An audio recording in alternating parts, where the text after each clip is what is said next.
LinkedIn believes B2B marketing can be B2 brilliant, B2 bold, and B2 breakthrough. How? With a platform purpose-built to make B2B marketing mean more for your business. A platform with tools to help you build better relationships with your key customers, to boost your buyer's journey while building your brand. A platform with trusted data and lead generation you need to beat your KPIs, drive ROI, and stand out amongst the competition. And with the targeting tools on LinkedIn, you can reach your precise audience, right down to their job title, company name, location, and more, to make sure your ads are always seen by those who matter. So let's get ready to B2 boldly go where no marketer has gone before, because LinkedIn is where B2B is everything it can be. Rethink your B2B marketing ads and get $100 credit on your next campaign. Go to linkedin.com/MPN to claim your credit. That's linkedin.com/MPN. Terms and conditions apply. Entrepreneurs Enigma is a podcast for the ups and downs of entrepreneurship. It's got the wins and the fails that we all face being entrepreneurs, and how we learn from adversity. Every week I talk to a different entrepreneur with a story to tell. I'm Seth Goldstein. Come with me on the journey. This is Entrepreneurs Enigma. Let's get started.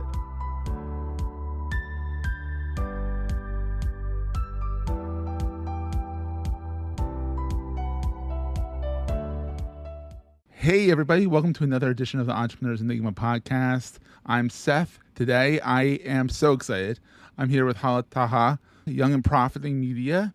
She is the proclaimed podcast princess. I don't think you coined that. I think someone coined you the podcast princess. Is that correct? Yes, Podcast Magazine. See, so that's even better. It's like, you can say I'm the podcast princess, but when someone else calls you it makes it official. So that's really good. And so you've been doing this for a while, and you've done a lot. So let's start at the beginning. So born in Jersey. Yep. Doctor dad. Yep. And they all wanted you to be a doctor. Instead, you went and had too much fun in college. I listened to her keynote at the MIT event on her podcast right before the show. So I got the background here. Had too much fun in college, then get some real world experience at, what was it, Hot 91 or Hot 97. Hot 97 in New York. Yeah. Really cut your teeth there, to say the least. And then left there, got an MBA, went into the corporate world. I mean, you worked for HP. They're such a great company. Yeah. I loved it there. That's awesome. And then you left there, and that's when you started Yap, right? I did. That's awesome. So tell us a little bit about Yap. Like, what's the whole premise of Yap? Okay, cool. Well, yeah, Yap is called Young and Profiting. So I have a podcast. That's how I started this whole media empire. It started all with the podcast about 4 years ago. That really took off 2 years into it. 2 years ago, I started Yap Media Agency. It's a social media and podcast agency. I'm like a social media guru, right? Yeah, so I'm go. one of the biggest influencers on LinkedIn. And based off the success of my podcast, off my LinkedIn profile, I started getting asked the same question. People would come on my show, the guests of my show, and they'd be CEOs, celebrities, best-selling authors. And at the end of it, they'd be like, so Hala, I see you crushing on LinkedIn. I see you have this amazing podcast. How did you do it? Do you have a team? Can you do this for me? And at the time, I was working corporate, and I would just kind of be like, no, I can't help you. I've just got a volunteer team, interns. Yeah, exactly. It's just me. We're not making any money. I have a real job, and this is my hobby. This is how I give back. So many people asked me that after a certain point, I was like, all right, I'm just going to give this a shot. I started paying my volunteers. Yeah. You saw this. I mean, when Heather Monahan says, you're doing it for me, and you're like, okay, sure. Yeah, Heather Monahan was my first client, and she basically started stalking me and messaging me on all of my posts on LinkedIn, and she'd be like, Hala, I need you to do my videos. Hala, I need you to do my videos. Meanwhile, she was like twice as big as me on LinkedIn. So it was like a big deal that she was reaching out to me because she was a way bigger influencer. So I was like, okay, fine. I'll start doing your stuff and her credibility and just leverage that, and then started charging a lot higher ticket. And one thing led to another. Now we're 60 employees, made over $4 million in revenue in the past less than 2 years, running accounts like Kara Golden, CEO of Hintwater, the CEO of 1-800-GOT-JUNK. I do all his stuff. Oh, I love Brian Schultz. Scudamore. Yeah. So it's a great company that we've built, and I also just launched a podcast network. So not only do I have a social and podcast agency, but now I grow and monetize podcasts in the business and self-improvement space, and that's going really well. I have some big announcements coming soon. I can't wait to share. Scoops? I'm signing exclusive by the end of the month, and I'm 99% on who I'm going to be signing with, and it's really freaking exciting. We're going to take a quick break, hear from our sponsors, and get right back to the show. LinkedIn believes B2B marketing can be B2 brilliant, B2 bold, and B2 breakthrough.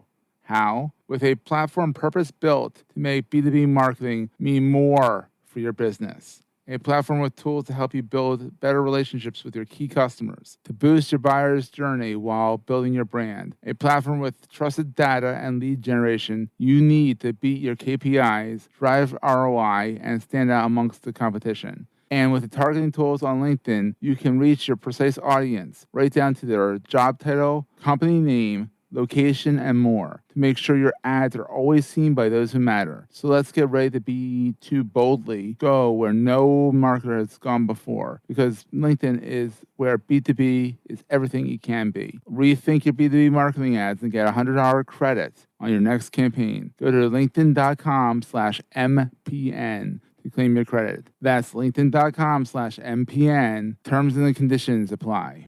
That's great. So to go back a little bit, so 2020 was 2 years ago. Sorry. It's a big blur, right? It's a big blur right now with the pandemic and all that. Was a crazy year for you. You lost your father to COVID, which is, I mean, I lost people with COVID too. But then you also crushed it with the business and things exploded. So, that must have been a real roller coaster of emotions and of, just everything. And then you get out here and you're crushing it on LinkedIn. You're all over Twitter. You're over. Do you sleep really? Is the kind of thing. I've got a great team. you have a good team of people and all that. What is the best thing about being an entrepreneur? The best thing about being an entrepreneur, flexibility. Yes. I mean, I look at my life now, and by the way, I delayed gratification for so long. Like, I worked really, really hard to get to where I'm at. So even before I started the podcast, I was hustling, right? I used to work at a radio station. I worked for free at a radio station for 3 years. I went and got my MBA, and while I was getting my MBA, I worked at Hewlett Packard. So, like, I've always done, like, 2 things at a time, like, never just, like, one job. Yeah. And then I started the podcast 4 years ago while in corporate. So I was side hustling with this hobby. Then 2 years later, on top of that side hustle, this was in 2020 when my dad was in the hospital with COVID, I started the agency. So I was working a corporate job at Disney. I was running my #1 podcast, which was already big at this time. Like, my podcast was already huge. Running my LinkedIn account, and LinkedIn account wasn't a job, but still it kind of was like a part-time job. I spent a lot of time on it. And then I had my agency, so I was working 16 to 18 hour days. I was working very hard for many, many years, like at least 4 years, 16, 18-hour days every single weekend. People don't see this. They see the start where you're kind of scrappy and all that stuff. They see the success. And they don't see the blood, sweat, and tears that go into it. Like, it's a lot. Yeah, and so for 4 years, I didn't have a lot of fun. I delayed gratification completely. I barely did anything on the weekends. I didn't travel. All I cared about was Yap, growing my team, growing my brand. But now, it's fun in its own right, but it's different kind of fun. It was I did enjoy it. That's why I was so driven and passionate, even in the first 2 years when there was very stagnant progress or very slow progress. But then things took off and it was very exciting, right? Yeah. And I say all this because now I'm chilling. You know what I mean? Like, I just feel like you've earned it. Yeah. I work maybe 4 or 5 hours a day and get to do interviews like this, get to go get my hair done, go get a massage. I get to buy whatever I want, go shopping. I just feel like I really have a life of flexibility. You've worked for it, and people don't see that a lot of times. And it's hard, especially with social media.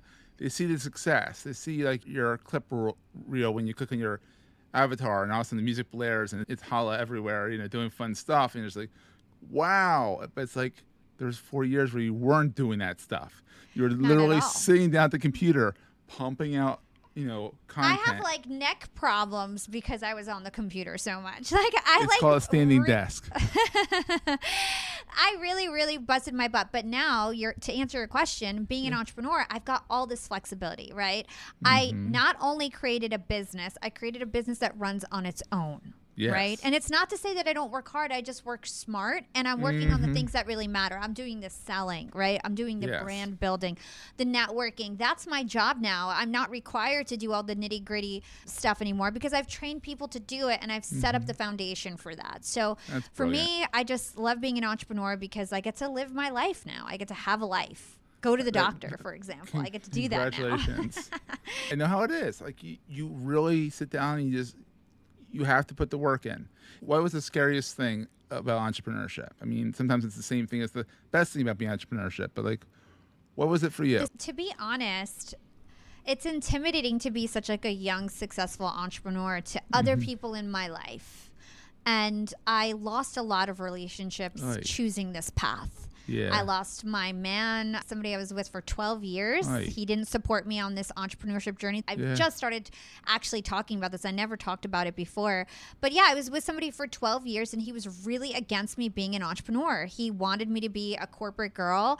He felt like that was secure. He felt he didn't want a girl that was all out there, and just knew that if I'd start this, that I'd probably be successful, and it really scared him.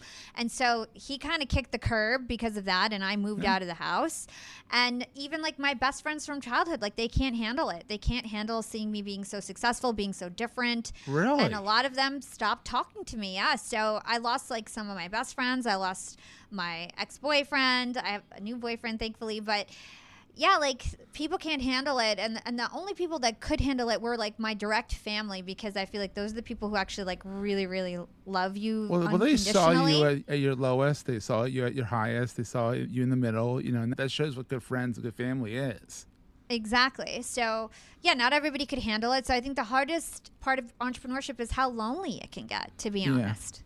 And also people not understanding it, even if they could accept the saying like, oh, you're doing it great, I support you, but not fully understanding it. A lot of people who are entrepreneurs won't have this problem, because I'm an entrepreneur, but I'm also like in the limelight, and a lot of people can't handle that. You know what I mean? They can't handle me being like a normal girl and then all of a sudden having hundreds of thousands of followers, and people, when we're out, everybody making a big deal about what I do or asking me questions, giving me a lot of attention. People get jealous, you know what I mean? And so for me, it was more of a unique situation than I think most entrepreneurs would encounter. So I don't want to discourage anyone. No, entrepreneurship's definitely fun. And and another thing I always like to ask people is, what is the most important thing that you carry with you all the time being an entrepreneur? Like a physical. It could be physical, it could be metaphysical, it could be like, what do you carry with you as an entrepreneur through life to make sure that you stay sound, pretty much? Confidence is the thing that I like to carry with me. I feel like that just carries me through. And I had Ed Milet on my show, and he told me his definition of confidence is keeping the promises that you give to yourself. So being accountable to the things that you want to achieve, keeping your promises to yourself. That's what self-confidence is. And so for me, I feel like I'm very accountable to myself. I feel like if ever I say I'm going to do something, I actually do it. And I don't need, a manager or somebody to hold me accountable. I hold myself accountable. That makes me confident. That makes me enter the room with a great vibration, with a great light to me. People feel attracted to me. And then I can accomplish anything. I feel like when you get along with people and have good vibes with people, you can get a lot accomplished. There you go. So, Hala, where can people find? I guess the sweet spot is LinkedIn. The best way to find me would be my podcast. It's called Young and Profiting Podcast. So it's on all the different apps. I've interviewed people like Deepak Chopra, Matthew McConaughey, Ed Milet, Seth Godin, Dave Asprey. It's an amazing show. I interview the brightest minds in the world. We talk about everything from sales, negotiation, entrepreneurship, side hustles. It's such a great show. It's called Young and Profiting. I really enjoy it. I discovered it earlier this year, and I've binged it. It's binge worthy. It really is. It's approachable. It's an hour-long show sometimes, but it's great. Your keynote that you did at the MIT, what was the MIT? Gathering of Titans. Yeah, Gathering of Titans. It's where Simon Sinek got his big break. So that was my first speaking engagement, and that's Simon Sinek's first speaking engagement. That was your first speaking engagement? Wow. Yeah, that's my first one. First real one, other than like speaking at like my college or something. But That's yeah, still first big, real but one. this is big for your debut on the speaking circuit. So you think that's gonna be a future? Are you gonna do some public speaking for people and stuff? Yeah, I've already got a bunch lined up. So I imagine that's doing exciting. a TED Talk one day, that'll be releasing fun, a yeah. book. And I can say all I that good talked stuff. to her once. It'd be awesome. I knew her when she was already successful. Well, Thanks, well, Seth. Hala, thank you so much for being on the show. I'll have the links to everything. I think you have the longest list of places to find you in my show notes as anyone on here. So more than some thank you. other people. So we'll have all the links in the show notes. And thanks for being on. Thank you so much. It was so much fun. That was a great show. Hey, if you're enjoying Entrepreneurs Enigma, please give us a review on the podcast directory of your choice. We're on all of them. And these reviews really help others find the show. Also, if you're getting value from the show and want to buy me a coffee, go to the show notes and click on the link to help me stay awake while I bring you more great episodes to your ears. That's in the show notes, and I look forward to the next episode. Take care, guys.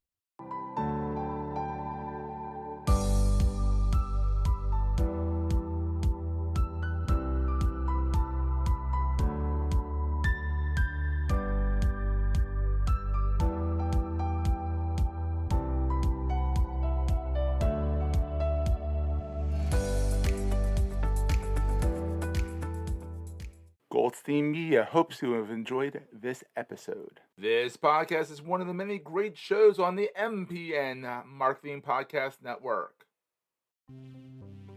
This podcast is part of the MPN, the Marketing Podcast Network. Another great MPN podcast you'll enjoy is PR Talk, a show that digs into the modern side of public relations through interviews with thought leaders, authors, and the media on PR Talk with the Marketing Podcast Network. This podcast is heard along the Marketing Podcast Network. For more great marketing podcasts, visit marketingpodcasts.net.